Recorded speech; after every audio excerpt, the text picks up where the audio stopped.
दिल्ली में गुरुवार को रक्षा संपदा महानिदेशालय द्वारा आयोजित 2 दिवसीय राष्ट्रीय सम्मेलन मंथन 2025 में रक्षा मंत्री राजनाथ सिंह ने IDES अधिकारियों को संबोधित किया। इस दौरान उन्होंने छावनी वार्डों को 2035 तक स्मार्ट, ग्रीन और टिकाऊ शहरी इकोसिस्टम के रूप में विकसित करने का आह्वान किया।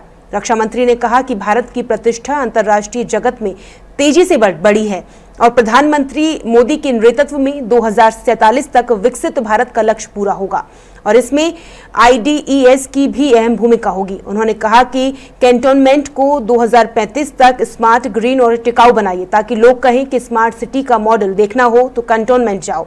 इस अवसर पर DGDE शैलेंद्र नाथ गुप्ता और पदनामित DGDE शोभा गुप्ता भी मौजूद रही। यानी भारत की प्रतिष्ठा अंतर्राष्ट्रीय जगत में जितनी तेजी के साथ बढ़ी है, आज इंटरनेशनल फोरम पर भारत कुछ बोलता है तो लोग दोनों कान खोलकर सुनते हैं भारत बोल क्या रहा है। ये है भारत की हैसियत, ये हम लोग का मेजर अचीवमेंट है। और इस काम के लिए मैं प्रधानमंत्री जी की भूमिका की सराहना करना चाहूँगा और हम पूरी तरह से आश्वस्त हैं। जो प्रधानमंत्री जी का लक्ष्य है कि 2047 तक हमें विकसित भारत के लक्ष्य को प्राप्त करना है, तो प्राप्त होकर रहेगा। और मुझे लगता है इस संकल्प को पूरा करने में IDES की भी एक अहम भूमिका होगी। आपका भी रोल है। ये मत आप सोचिए कि हम तक कैंटोनमेंट तक लिमिटेड एरिया है, वही तक सीमित है। इसमें आपका भी रोल है और महत्वपूर्ण भूमिका आपकी है। और हमें विकसित भारत के साथ भी अपनी सिनर्जी बैठानी होगी।